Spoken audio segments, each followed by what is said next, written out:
Now we have our candidates for the North Carolina Court of Appeals. In the first race, we have Julee Flood and Carolyn Thompson. I invite them to take the stage.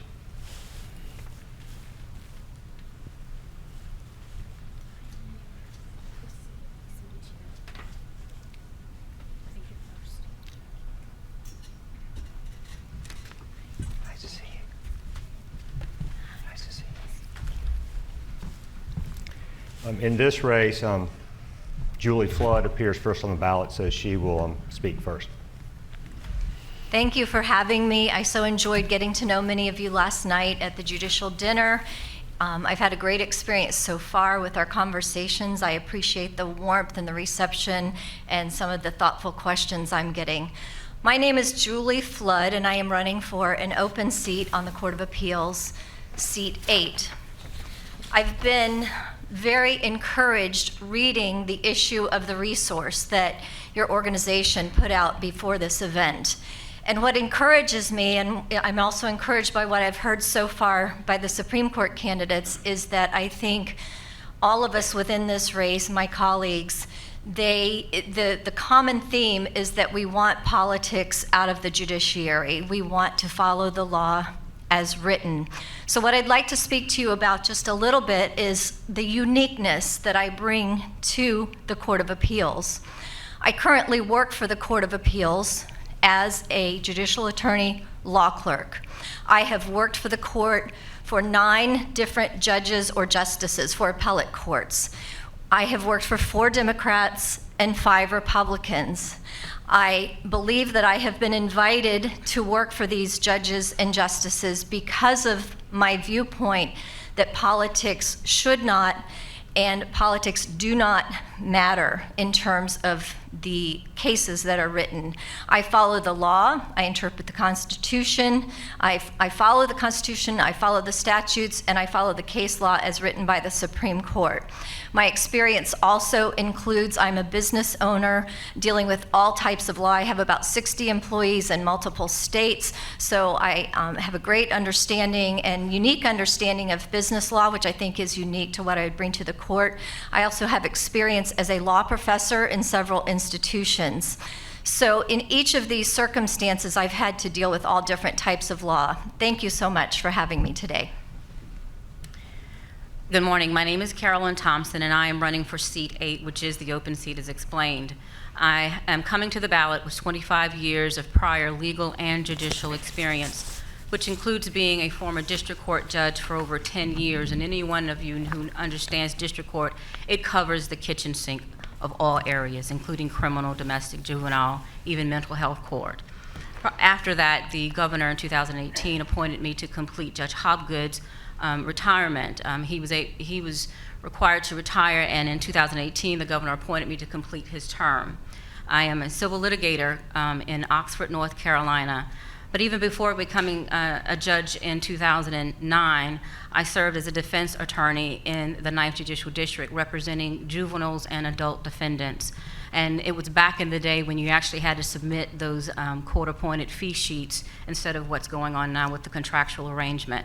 My platform is that I am the experienced candidate. I am the one with the judicial experience, the judicial temperament to render the rulings that require us to uphold our Constitution and our laws without any biasness or pull from the rhetoric that everyone's been talking about with politics. Thank you. You are before a group of attorneys whose primary area of practice is civil defense work. Predicting outcomes in civil cases is frequently a roll of the dice, particularly in cases that involve severe injuries or sympathetic plaintiffs. Pursuant to the North Carolina Rules of Civil Procedure, specifically Rules 12, 50, and 56, the court is required to remove or dismiss a case when justified by the law and the evidence, regardless of the consequences for the parties. We find that many judges are reluctant to do so. Please share your philosophy about when dispositive motions are appropriate in a civil litigation case. Dr. Flood, you would go first. Thank you. Thank you.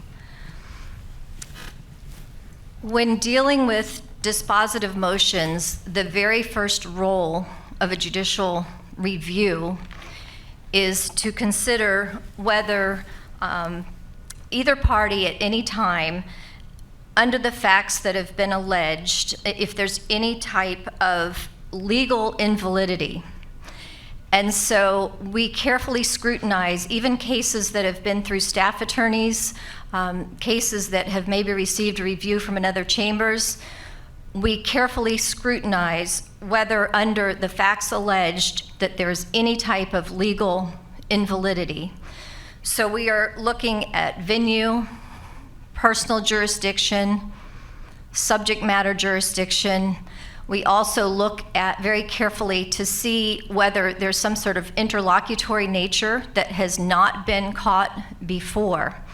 And so that is one of the first screening issues that we look at within the court. And if we find one of those issues, we are certainly willing to send that case back through the proper system, back through the proper procedures, and that is a situation under which the case could be dismissed. Also, similarly on a motion for summary judgment, we are going to be looking at the light most favorable to the plaintiff to see if there are any genuine issues of material fact. And we delve very deeply into what might be an issue of material fact, what might be a genuine dispute between the parties. And so while our consideration of a case is certainly deepened when we can get further into the case and we want the right result, we also have to rule, the court has to rule on exactly what is put before us. And even if our own perspective might be that we wish we could get to the merits because we would love to see a certain result ourselves, the reality is that we must rule solely on what is put before us. So the good lawyering needs to happen before the case gets to us in order for the case to be adjudicated fully through the Court of Appeals system. Just to piggyback off of that, this is where the question of judicial restraint and it comes in, and whether you would want the outcome to be differently or not based upon the record before you. And I concur that we are going to be limited to what's before us and not try to recreate the facts of what should have happened or what should have been asked, what should have been addressed on the lower level.